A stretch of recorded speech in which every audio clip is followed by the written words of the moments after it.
এখন আমার হাতে একটা কিবোর্ড আছে, যেটা কিনা একটা মেকানিক্যাল কিবোর্ড। এই কিবোর্ডটা আনবক্সিং অ্যান্ড বেসিক রিভিউ দেখার আগে আমরা এটা দেখবো যে এই র্যাপো এই ব্র্যান্ডটা সম্পর্কে আমরা যদি একটু অনলাইনে ঘাটাঘাটি করি, তাহলে দেখলাম যে র্যাপো ব্র্যান্ডটা অ্যাকচুয়ালি, আর এটা প্রথম দিকে ওয়্যারলেস ফোনে তৈরি করতো আর বিভিন্ন কোম্পানিকে সাপ্লাই করতো। দেন 2005 সালে র্যাপো নিজেই একটা ব্র্যান্ড হিসেবে এস্টাবলিশ হয়েছে। And এরপর যেটা আরো দেখি, in 2007 Repo was the first to introduce wireless equipment using 2.4 GHz frequency band. ওকে, সেটা চাইনার একটা মার্কেট লিডার ব্র্যান্ড হিসেবে র্যাপো তৈরি হয়েছে। দেন 2011 সালে again Repo was listed on the Shenzhen Stock Exchange. It was also the first to launch products that utilize of the 5 GHz frequency band. অর্থাৎ তাদের কাছে কিন্তু এই টেকনোলজিগুলো ইউজ করে অন্যান্য ব্র্যান্ড সেটাকে ইউজ করতেছে। র্যাপো কিন্তু ছোটখাটো কোনো ব্র্যান্ড না, ঠিক আছে।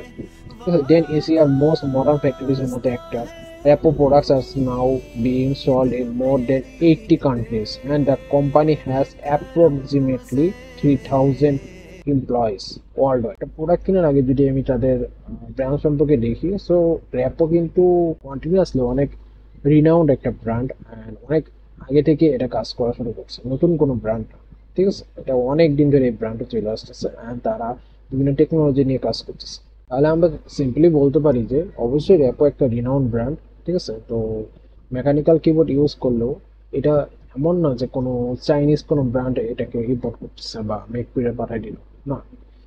র্যাপো বাংলাদেশে গ্লোবাল ব্র্যান্ড ইম্পোর্ট করে, ঠিক আছে। তাছাড়া র্যাপো নিজেও একটা রিনাউন্ড ব্র্যান্ড। তো মুদ্রা কথা হলো এটাই যে র্যাপো অবভিয়াসলি একটা রিনাউন্ড ব্র্যান্ড অ্যান্ড র্যাপো কন্টিনিউয়াসলি এই ফিল্ডে কাজ করতেছে, সো তাদের প্রোডাক্টগুলো অবশ্যই দেখার মতো হবে। And আমরা আশা করি যে তাদের প্রোডাক্টে একটা বেটার সার্ভিস আমরা পাবো, ঠিক আছে। অ্যান্ড যেহেতু গ্লোবাল ব্র্যান্ড এটার ইম্পোর্টার, সো আই হোপ তারা ওয়ারেন্টি বিষয়টা খুব ভালোভাবে হ্যান্ডেল করবে।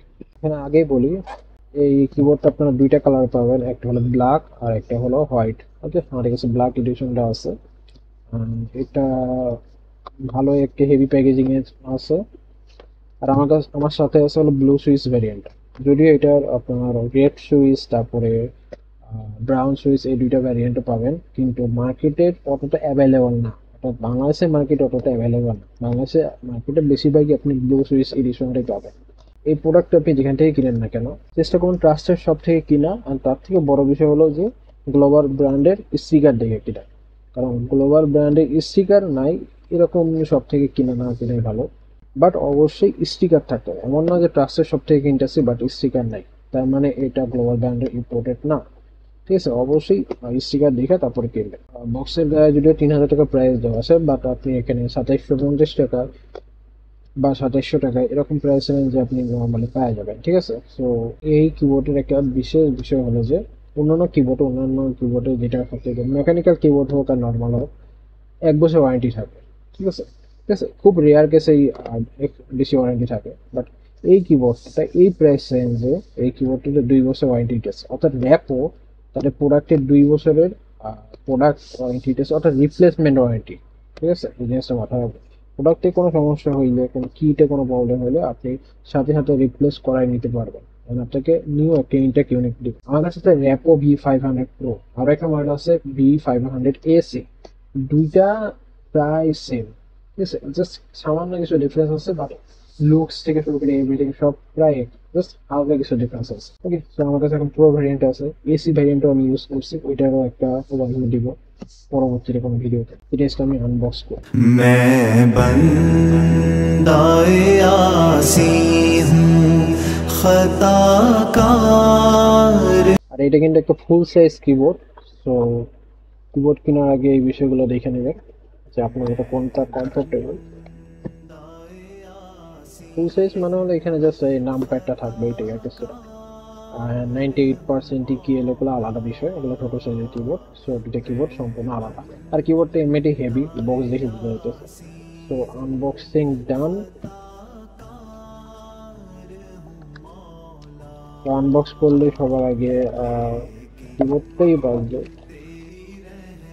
কিবোর্ডটা ভালো করে ফোন দেওয়া, সে কারণে এটা হেভি ওয়েটের কিবোর্ড।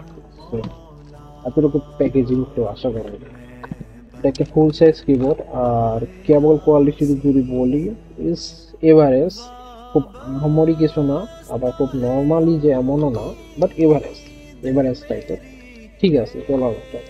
বাট এই প্রাইস রেঞ্জে অ্যাটলিস্ট ব্রেডেড কেবলটা আশা করা যায়, বা বেশিরভাগ কোম্পানি কেন ব্রেডেড কেবলটা দেয় না, এখানে কস্ট কাটিং করে তারা।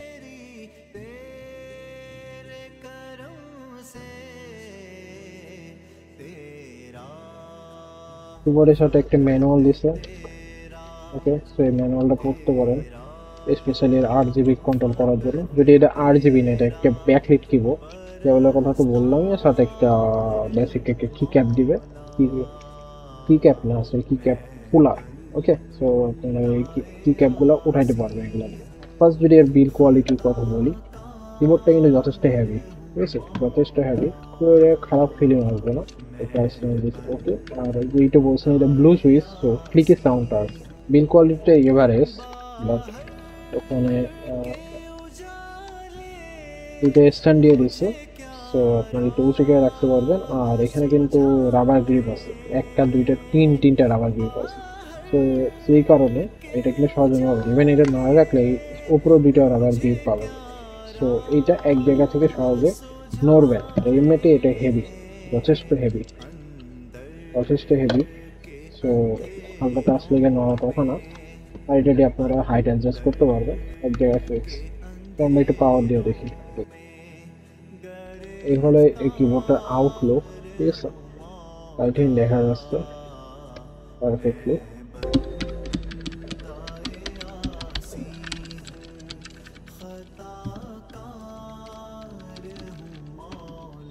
এসি আর এটার মধ্যে একটা রেফারেন্স আছে। এসিতে এখানে ফাংশন কিগুলো এখানে আলাদাভাবে ইন্ডিকেট করা আছে, বাট এখানে ইন্ডিকেট করা নাই। বাট আপনারা যে ফাংশন কি ইউজ করেন, এদের ফাংশন কি এফএন আর এফএন প্লাস এফ1 এটা ইউজ করেন, তাহলে আপনারা মাই কম্পিউটারে যেতে পারবেন।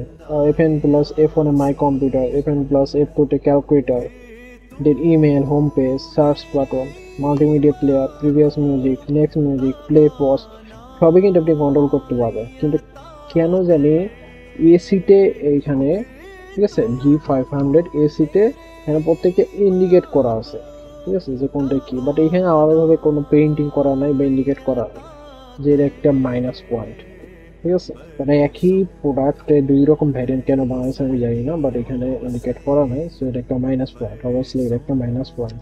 ব্রাইটনেসটা আমরা এইভাবে কন্ট্রোল করতে পারবো, এবং এটা হলো একদম জিরো ব্রাইটনেস, ঠিক আছে। দেন ফাংশন কি প্লাস আপ করলে এটা হলো ম্যাক্সিমাম ব্রাইটনেস, এখানে ইন্ডিকেট করবে, ঠিক আছে, এটা ম্যাক্সিমাম ব্রাইটনেস। তো ব্রাইটনেসের দিক থেকে আমি বলবো কিছুটা কম ব্রাইটনেস, ঠিক আছে, আর একটু বেটার হলো হয়তো, বাট কাজ চালানোর মতো। অন্ধকারে এখানে যথেষ্ট ব্রাইট ফিল আসবে। আর আপনি যখন অন্ধকারে কাজ করবেন, এটা প্রত্যেকটা কি এর যে লেখাটা আছে না, এটা ট্রান্সপারেন্ট, সো এখানে আপনার লাইটটা জ্বলবে, তো এটা একটু পারফেক্ট।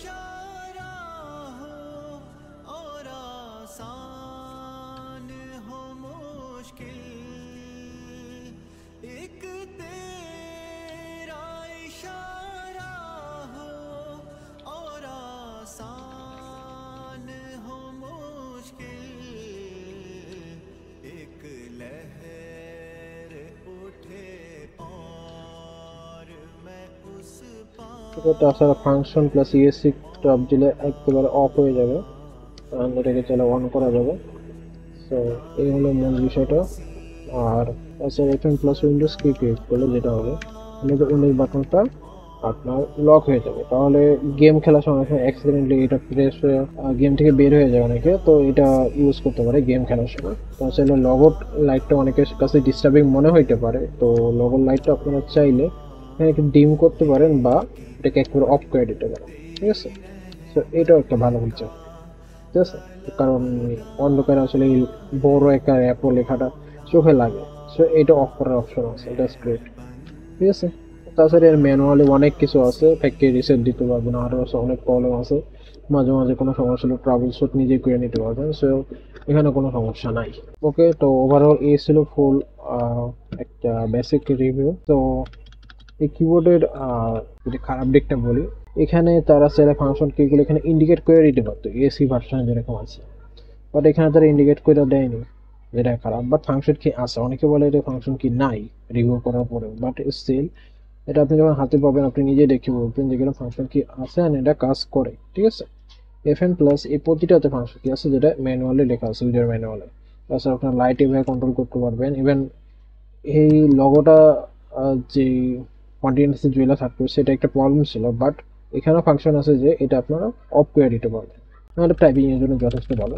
অ্যান্ড রিমেম্বার দ্যাট এটা একটা ব্লু সুইচের কিবোর্ড, সো ক্লিকি সাউন্ডটা আসবে। ক্লিকি সাউন্ড হয়তো পারফেক্ট হইতে পারে না হইতে পারে, বাট এই প্রাইস রেঞ্জে আপনি ব্লু সুইচ ছাড়া অন্য কিছু পাবেন না, ঠিক আছে। আর পাইলেও এটা খুবই বাজে সুইচ। এখানে যে সুইচের কথা বলি এটা র্যাপো নিজস্ব সুইচ, তারা ইউজ করছে। কোন গ্রেডের কোন কোম্পানির কতটা বেটার অতটা তারা এখানে কনফার্ম করে নাই, বাট তাদের ওয়েবসাইটে কিছু ডিটেলস আপনারা দেখতে পারেন, ইনস্ট্রাকশন দেখতে পারেন। এটা যদি বলি এটা কিন্তু পুরো 8 জিবি না, এটা জাস্ট 7টা কালারে ব্যাকলিট, ঠিক আছে, ব্যাকলিট এলইডি। তো প্রতিটা রোটে আলাদা আলাদা কালার আসবে। আর বিল্ড কোয়ালিটি বললে ওকে, এটা দিয়ে এটা একটা কিবোর্ডের জন্য ওকে, কারণ এই কিবোর্ড নিয়ে আপনার রাস্তায় যে ব্যাট বল খেলবেন না, সো সেই ক্ষেত্রে ইজ ওকে। এই প্রাইস পয়েন্টে এটা যথেষ্ট বেটার। এই প্রাইস পয়েন্টে যদিও আরও অল্টারনেটিভ আছে, but still from the Rapoo side and it's 2 years of official warranty, it's a great things, okay. আর এখানে আরও একটা জিনিস বলি যে যদি লং টাইম ইউজ করেন অবশ্যই এটা আপনাকে একটু হাতে ব্যথা অনুভব করবেন, কারণ কি ক্যাপগুলো অনেকটাই হেভি, ঠিক আছে। আর মেকানিক্যাল বোর্ড এমনই হয়, বাট যত প্রাইস আপনি বাড়াবেন তখন আপনার মনে হবে না যে এটা এতটা হার্ড ফিল হইতেছে। বাট নর্মাল ইউজে কিছুই হবে না, বাট লং টাইম ইউজ যেমন আপনি যদি কন্টিনিউয়াসলি 6-7 ঘন্টা ইউজ করেন কম্পিউটার আর কিবোর্ডের উপরে পড়ে থাকেন, তো সেটা আলাদা বিষয়, ঠিক আছে। বাট স্টিল কন্টিনিউয়াসলি আপনি এখানে ইউজ করতে পারবেন। আই হোপ এই ইনফরমেশনগুলো জানার পর আপনাদের ডিসিশন নিতে সুবিধা হবে যে এই প্রাইস রেঞ্জে এই কিবোর্ডটা আপনাদের কেনা উচিত কিনা। আমি অবশ্যই এসি ভার্সনটা সাজেস্ট করবো, বাট এসি ভার্সনটা বাংলাদেশে তেমন একটা অ্যাভেলেবল না, এই ব্যবস্থা ডিসকন্টিনিউ হয়ে গেছে যতদূর শুনছি এখন। সো এই জাস্ট ফাংশন কি এর অপশনটা বাদ দিলে বাদ বাকি সব দিক থেকে র্যাপো V500 প্রো যথেষ্ট বেটার একটা অপশন। সো আজকের মতো এই পর্যন্ত, নেক্সট অন্য কোনো একটা রিভিউ নিয়ে হাজির হবো। Till then take care and আল্লাহ হাফেজ।